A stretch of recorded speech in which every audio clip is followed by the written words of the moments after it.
Hey Stitch family, it's Andrew here with another community update. Been a while since the last one, so I've got so much to cover, so many things we've been working on to make Stitch better for you, for all of us. So lots and lots to talk about. I'm going to be talking about some new features we've added to help you turn your activity suggestions into activities once you've got people who are interested in what you're doing. That's been one of the top things we've been asked for recently. We've got some changes to make it even more likely that you're going to get responses to your messages that you send to a new connection. We've been talking about this for a while. It's one of our initiatives. And an update on what's happening in the Pioneer program and all the new communities that are starting being built around Stitch. It's just crazy, so exciting, so much to look forward to. So should we get started?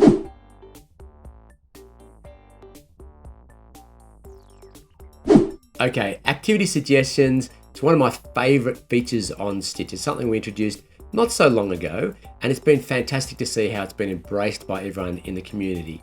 And the idea is you can just suggest something you'd like to do just to see if other people would be interested. You don't need to put yourself out there as the organizer. You're not committing to doing anything. It's just a way to connect with other people. And what's fantastic is if other people see your suggestion and they click on it and connect with you, you're already making connections.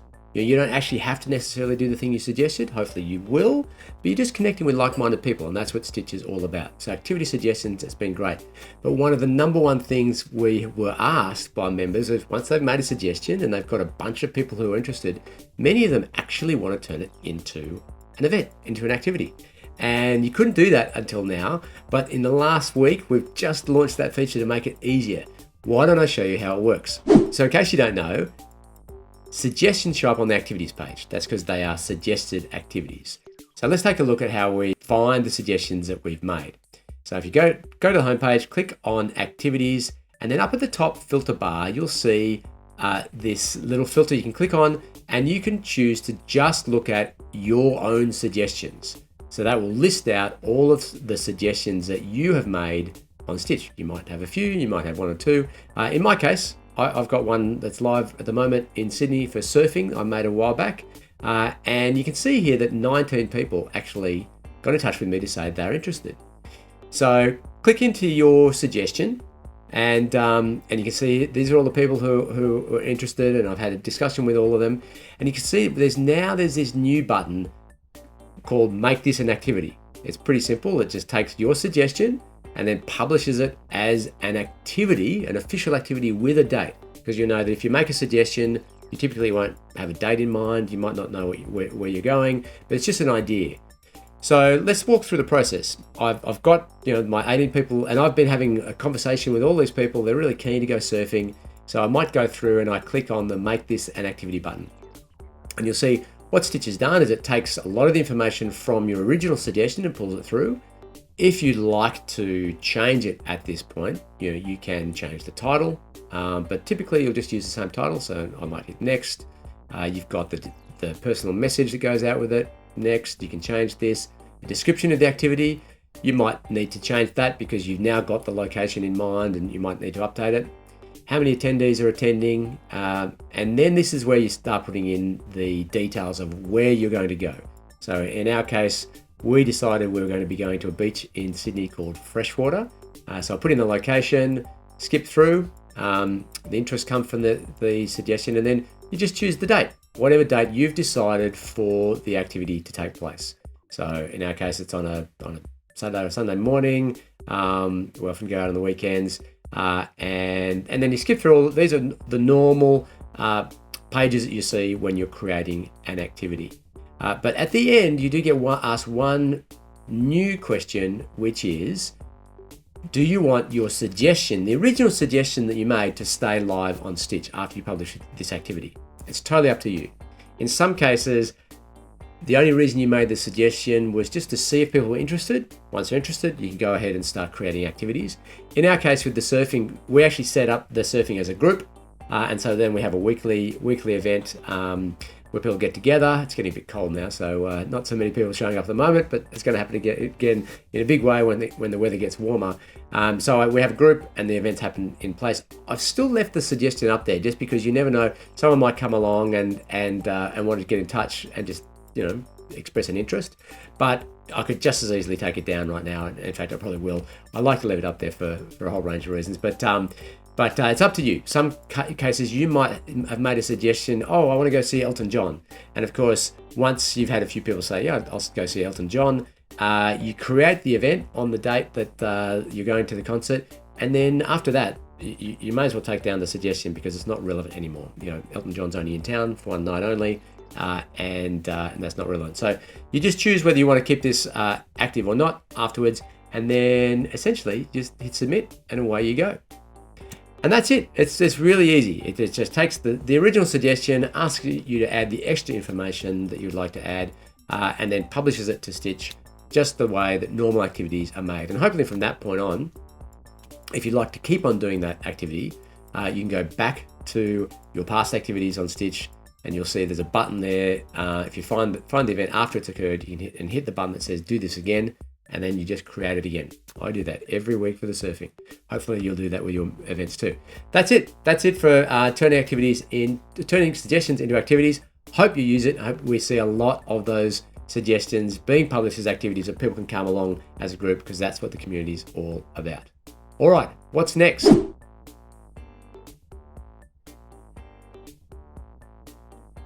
So you might remember in one of the updates a few weeks ago, I talked about one of our goals was to increase the response rates to new messages on Stitch. And we've already done that. We've seen a big increase in the number of people who are getting responses when they send a new message. But we're still continuing the work here. And so something we've just rolled out is something that you might see a little bit of inside Stitch, and that is we're really setting the expectation that when someone sends you a new connection request, and a new connection request is just a new message from somebody.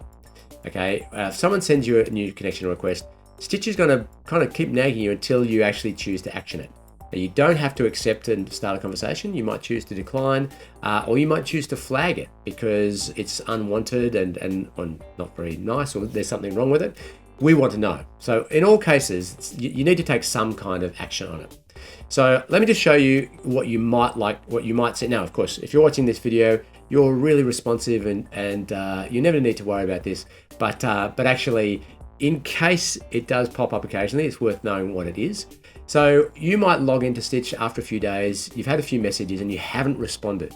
And when you log in or open a page on Stitch, you might see a message like this. It says, you have some outstanding connection requests. As I mentioned, a connection request is a message from someone that you haven't been connected with before, and we're asking you to make sure you action that. So all you need to do is, you'll see here that on the message you receive, there's a button that says view messages, and that will take you to the messages page. And you see at the top of the messages page, you are going to see the list of pending connection requests. And they're the things that you see, that you get a little yellow tab here. And they're the ones that are going to sit there until you respond to them in some way. Okay. So just taking a look, I might open one of these. Don't worry what the message says, but for this new connection request, I get a message that tells me I have to respond in some way. I must either reply, decline, or flag the message. But let's say the worst case scenario is there's something wrong with this message. I think it's spam or it's abusive or something like that.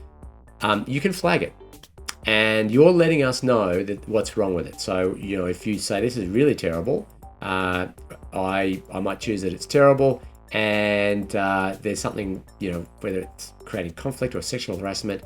The reason we do this is we want to know. Stitch, we are totally committed to making the community a safe environment for everyone. So if you just ignore abusive messages, they can go and keep on doing it to everyone else. We just want you to flag it. Don't you worry, it's anonymous, all that sort of stuff. You're protected, and we never act on just one person's opinion. But if enough people say this person's sending out abusive messages, then we've got enough to act. Of course, it might just be a message that you're not really interested in responding to, in which case we ask you to decline. And so we give you a default. You can change this message if you want, but you're really just saying thanks but no thanks. I am not interested in the connections at this time, and that's all you need to do. And of course, ideally, you actually get a message from someone that you would like to reply to. And it's really nice just to say thanks for the message. It may just be, if they're sending you a welcome, you can say thanks, I'm still getting started with Stitch. It might just be thanks. But you might also then start a conversation because they've said something that really resonates, and you get going from there.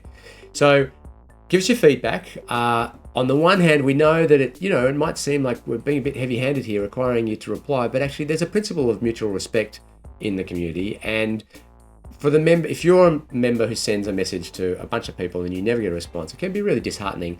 And so just saying thanks but no thanks, or even just thanks for the message it helps increase the general sense of well-being in the community, and we're hoping it helps increase the number of connections people make as well. The fact that we remind you as well, we found that some members were missing the notification they first got, and they were not responding, not because they didn't want to respond, but they never even saw the message, and often it would then drift down to the bottom of the inbox. So now they bubble up to the top to start that conversation, and away you go. All right, let us know how you go, and we hope you like the feature.